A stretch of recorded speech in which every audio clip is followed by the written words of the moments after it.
Hey everyone, have a here bro video on Dragon Ball Z Dokkan Battle. In this video, we're going to be revisiting my What's Next discussion for 2025 Dokkan, but primarily focusing on the month of April. So with that, if you're new to my channel, like, subscribe, comment below, do all that good stuff. Let's go ahead and dive right in. And if you remember, I did this little chart here looking at 2025 as a whole, what to expect. And again, we're just kind of retool that and focus a little bit more on April. We're going to look at Dokkan Festival exclusive TURs. We're going to be looking at LRs that are Dokkan Festival exclusive, Carnival units, and Yellow Coin, and also talk about the special celebrations as well. So currently right now, we are, of course, completed January and February in terms of the 10-year anniversary with the Tag Dokkan Festival exclusive, Super Vegito, and Super Gogeta, and then 4 new Carnival units, which was a surprise there. And now floating into March and ending March here, we had the Dokkan Festival exclusive Daima Super Saiyan 3 Vegeta, which was a surprise for a lot of individuals. And then currently right now we have the Dokkan Festival exclusive Kid Goku. So now we're going to be diving into April, and March is one of those months, just dealing with the hangover of the anniversary.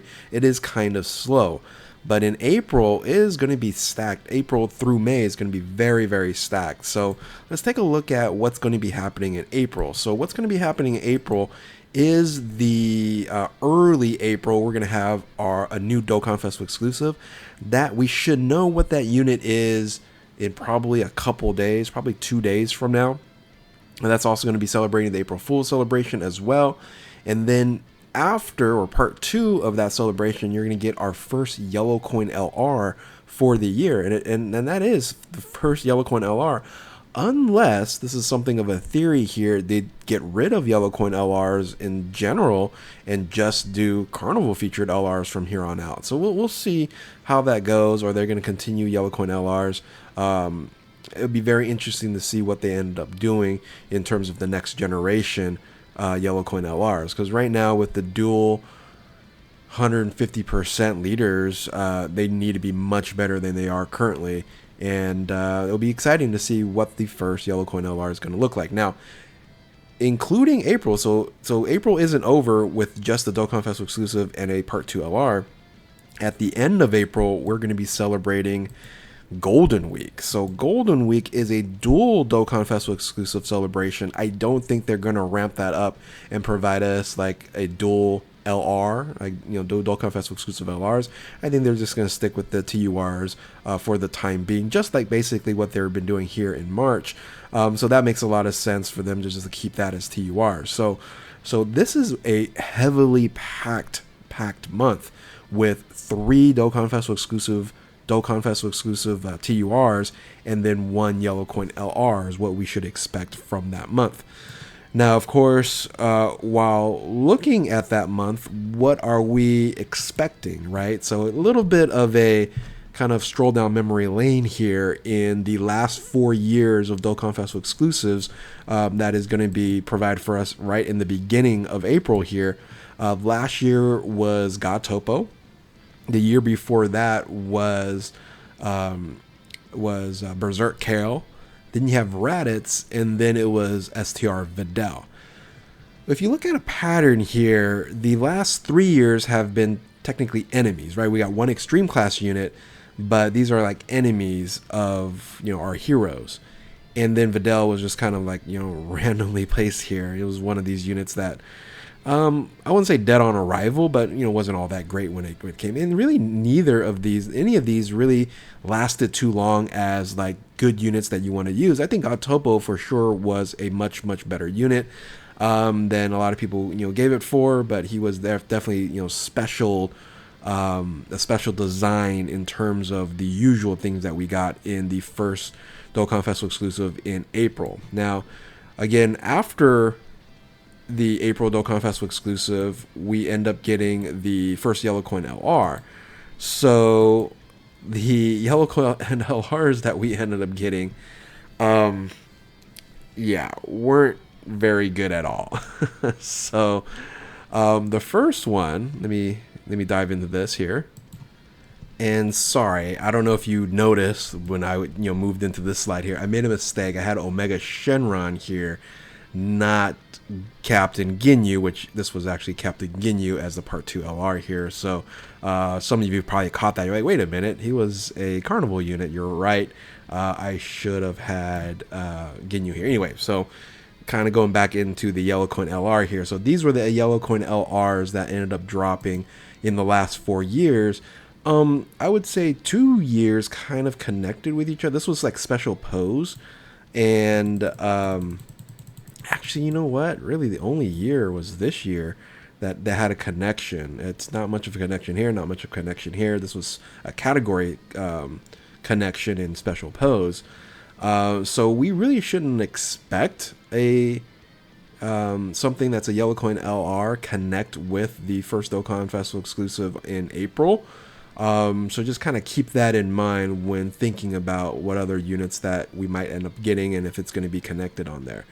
And then, of course, we have the Golden Week celebration, which is dual Dokkan Festival exclusives, and these were the last 4 years there. So last year, the Majin Buu Saga, then you have the World Tournament, then you have Android Cell Saga, and then you had GT.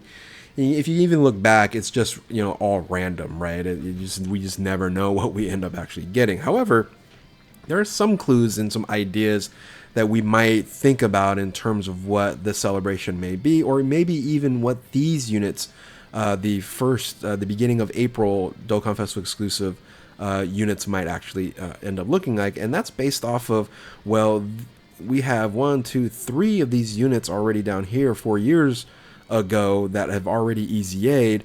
This LR has not EZA'd yet, so that might be a clue there for maybe like a movie celebration or something like that. And then these are getting kind of old as well. But ultimately, when you look at some of the oldest TURs in the game right now, and this is according to the JP timeline, right? So these units are already EZA'd here, which leaves this kind of a gap here. So I expect that this is going to EZA very, very, very soon. But the oldest TUR, Dokkan Festival exclusive TUR, that has not EZA'd yet, is actually transforming Golden Frieza. So the physical Golden Frieza here from the Universal Survival Saga. And I don't think that we're going to have this type of celebration in here because, God Topo was already kind of, again, it was tournament participants and special pose. They could do something totally different here and have this a form of this unit so this unit can EZA in the celebration. So that could be something they're thinking about. One thing I was like, that was surprising to me is like, you know what? They don't have Super Saiyan 4 Gogeta EZA'd yet, and that is the second oldest Dokkan Festival exclusive TUR currently in the game. Like, these guys came out a lot later, and I was like, man, they could, if this guy EZA's, man, the Grade 8 Power Team, it's going to be up there. So this is going to be very interesting if they end up doing like maybe a Shadow Dragon Saga celebration here or here. Makes sense. So I expect this EZA happening in April sometime, with either the beginning here or toward or maybe in May, toward the middle of the Golden Week celebration.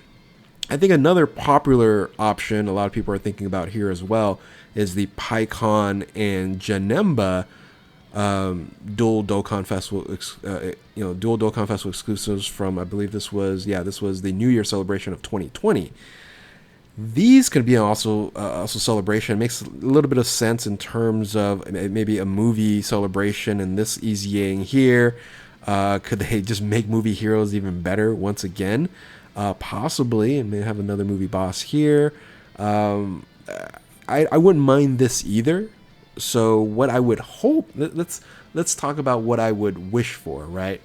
I think it would be incredible if they EZA'd the Gogeta and provide us a new like Omega Shenron or Sin Shenron or something like that for this April, beginning of April, Dokkan Festival exclusive celebration, and then do some sort of PyCon Janemba EZA during Golden Week. I don't see like a, Tournament of Power type of celebration anytime soon. Again, I could be wrong. This is again one of the oldest units. It is the oldest Dokkan Festival exclusive non-EZA unit. So I'm guessing that this will be a celebration sooner than later. I don't know. I don't see it here. And again, I could be just incredibly wrong. But you guys can comment in the comment section below on what you guys might think could be the part of the celebration, or what's going to be the next upcoming EZAs in Frieza, Gogeta, or PyCon or Janemba. It would make sense for really any of them to go ahead and EZA. So now let's kind of, dive in a little bit further. And okay, great. So May is a continuation of Golden Week, which then we should also see another Part 2 Yellow Coin LR. That's what we should expect to see. And then at the end of May, we're then going to then see the another Dokkan Festival exclusive. So from April through May, it is going to be jam-packed. It's not going to be as light as what we experience in terms of March. So just get ready to have a lot of Dragon Stones for those who want to summon for brand new units. Definitely stay away from the Yellow Coin LRs if you're free to play or loader play. But I would assume that one of these Dokkan Festival exclusives are going to be a very good unit. Now, I'm not going to talk about the rest of the year. I'll save it for another video. But, this was my previous, kind of suggestion on what's going to be happening in June, July, August, and then, throughout the remaining of the year. The big two question marks is really July. What are they going to do in absence of the anniversary for Global? Will they do a 10.5 in July? Will they just extend Tanabata and make it a different or bigger celebration? And then of course November, without Super Dragon Ball Heroes anymore, what's going to be the crossover celebration, or maybe what they're going to add there as well? But I think everything else is probably going to stay the same. I think they could maybe end up having a worldwide celebration earlier and move that into July, and then maybe totally change August and September. But that's another video to discuss, and I just wanted to focus a lot on the upcoming April/May celebration here. Again, let me know in the comment section below what you guys think might be the next upcoming Dokkan Festival exclusive. So with that, if you're new to my channel, like, subscribe, do all that good stuff. Thank you all for watching. Keep on Dokkaning. We'll catch you next time. Later.